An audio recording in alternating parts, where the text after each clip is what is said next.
Hey everybody, welcome to Scenario 2 of Sorcerian. I'm going to create the characters, accompanied with a little light music.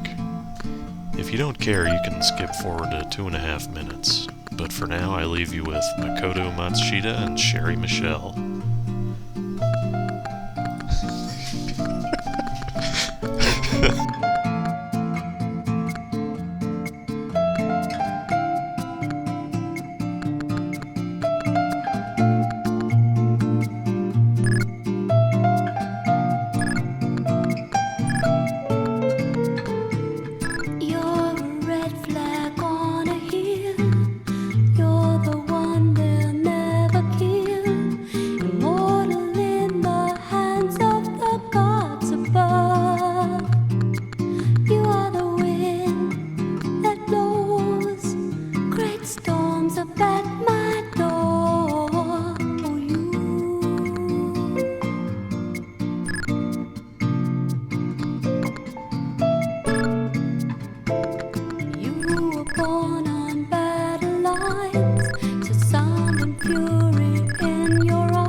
Here we go. Sorry about that.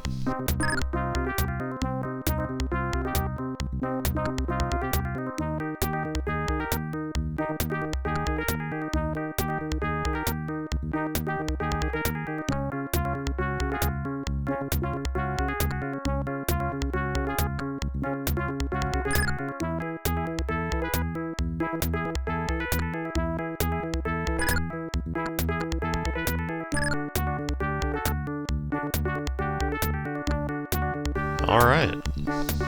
For once, I think the adventure has sufficiently explained itself. And I'm about to demo here a new spell I gave to Shaggy. It's called Add to Life, and what it does is double everyone's max HP for effectively the entire adventure. I don't think it has a time limit. There are 2 chests in these underground caves, and they each contain 3 random herbs. I think they're random. But this would be the #1 place to farm herbs that we've seen so far, for sure. And you know what? I realized I was wrong last episode. I had Shaggy's and Fenwick's spells reversed. This homing thing is actually poison, and the stars were Death Sound. Here come some zombies, and intuitively enough, they are immune to poison. I suppose they must be spirit-type monsters. The bubbles in these caves aren't named enemies or anything, they just do a little bit of damage to you. And I was surprised to find out, I think in my test run, that you can kill them, and they do give a little tiny amount of XP. I'm just showing off that you can put back the Wolf's Bane, although it's not clear why you would want to do that just yet. To be honest, I had entirely forgotten the reason, but it'll become apparent in a minute. Here once again we see the same weird piston pillar effect from the Cursed Oasis, although these ones don't hurt you, you just stand on them. These little guys I just killed were water shellies. You don't see them too much. This Jabba the Hutt lookalike is Lisa in ugly bullfrog form.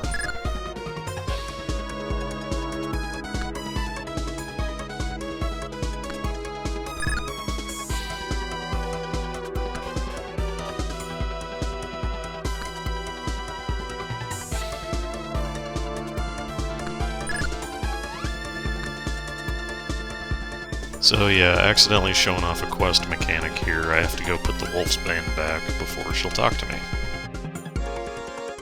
I am just gonna roll with these 3 characters for the duration of this scenario because 3 of the 5 adventures have a 3-man cap. And when you run across that, it means a unique character is temporarily gonna join your party. Even without the Wolfsbane, Lisa is pretty stubborn. You have to talk to her several times.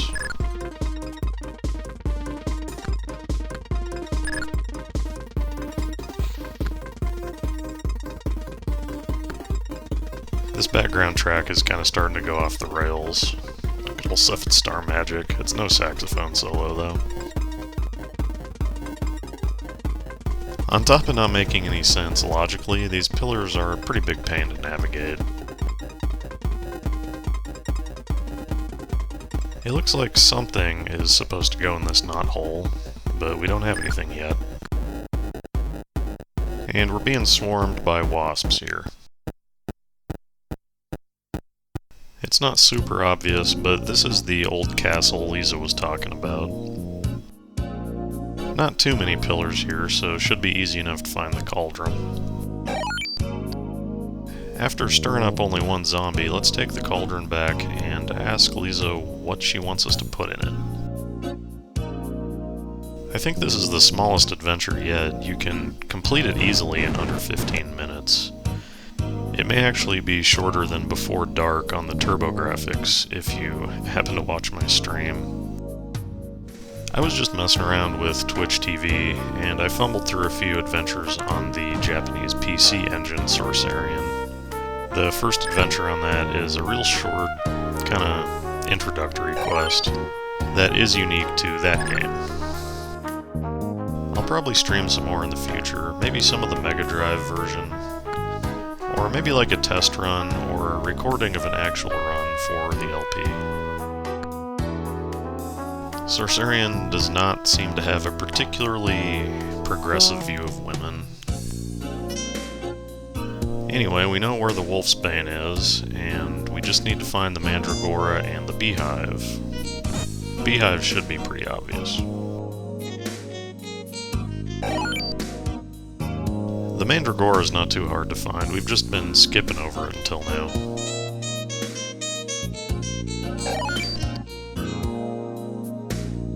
The Beehive, though, is behind that locked door in the Wasp area. So let's head over to this uncharted territory to the left.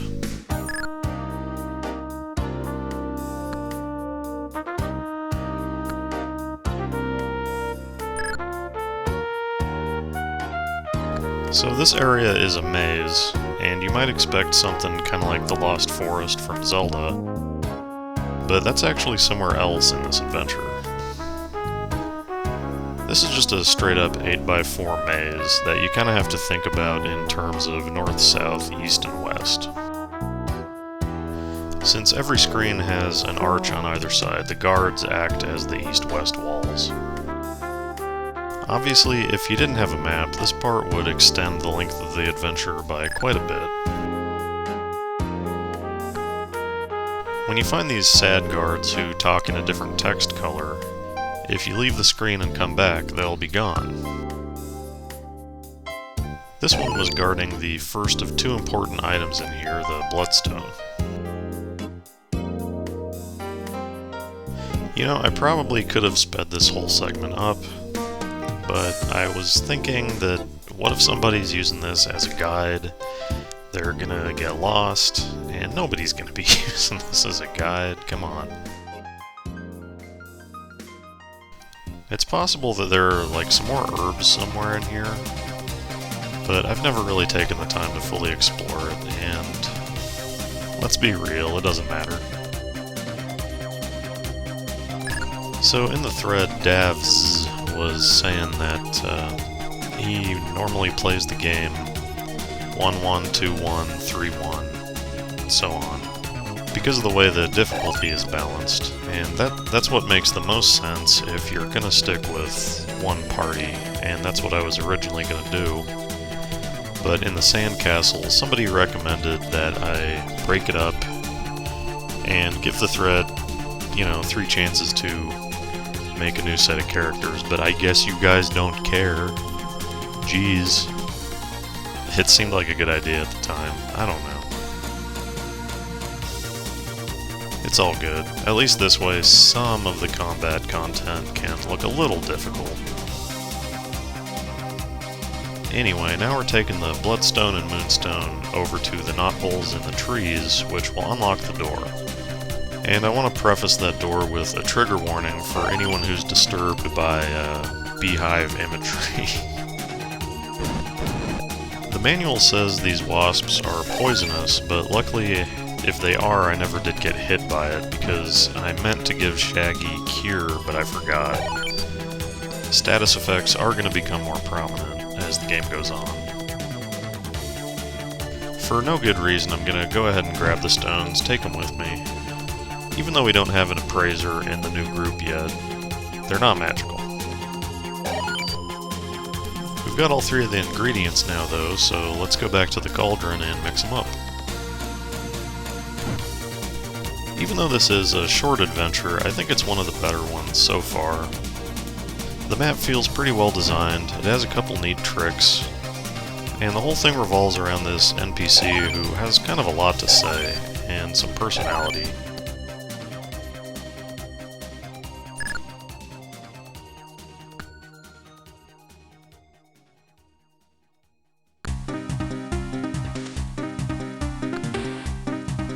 What was I just saying about personality? Anyway, the potion's all mixed up, but we don't have a flame to cook it with, and unfortunately nobody bought flint and tinder at Bob's Guild. Sorry, I should explain that dumb joke. Bob Guild is the Japanese name of the equipment store.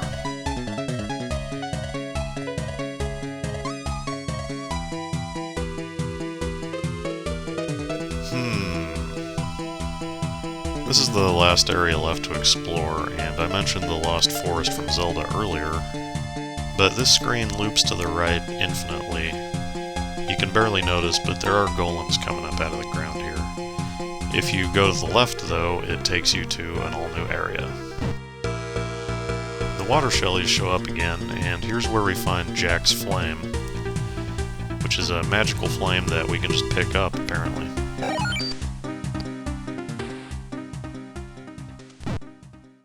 This is also the lair of Fragior, or Fragiore, which I think is more accurate to the Japanese. So we're gonna get our max heal spells going.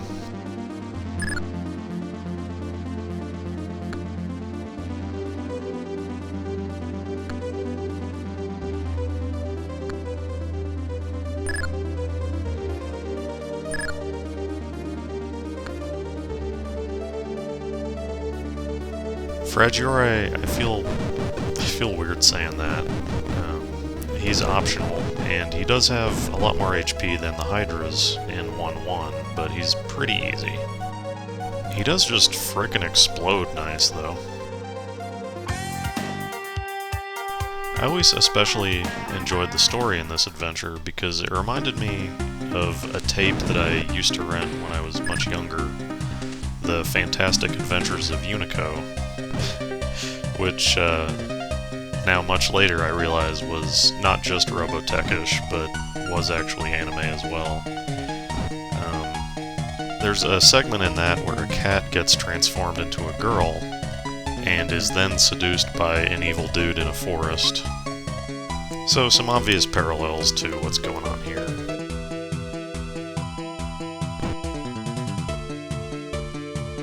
Hey, Froggy Lady. I get kinda confused here as to why I'm failing to cook the potion, but I forgot that you have to actually get her permission.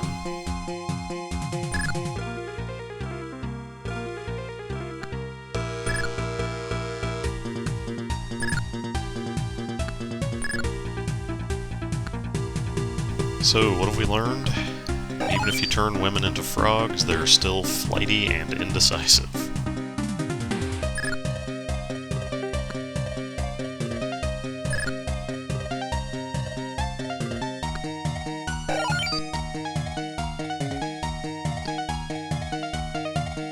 So it turns out the potion was actually a targeting reticle for the satellite laser.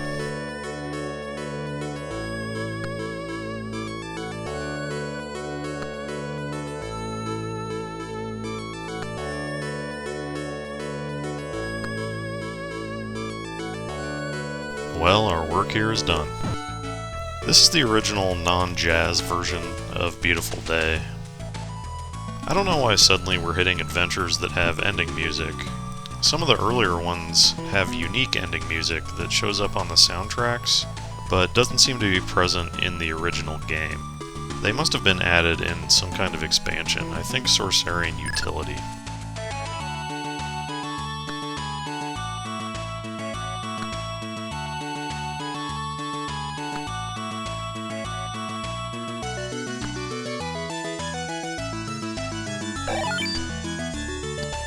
The Coin of Joy here is the closest thing you get to a bonus item in this adventure. And all it is kind of a roundabout way to give you some extra XP, because it doesn't have any magical qualities. Anyhow, that's it for the Master of the Dark Marsh. No loot and no XP make it bad for power gaming, but it's a pretty fun little adventure. I hope you all enjoyed watching, and I'll see you next time on The Dragon King. And I promise no more lounge music.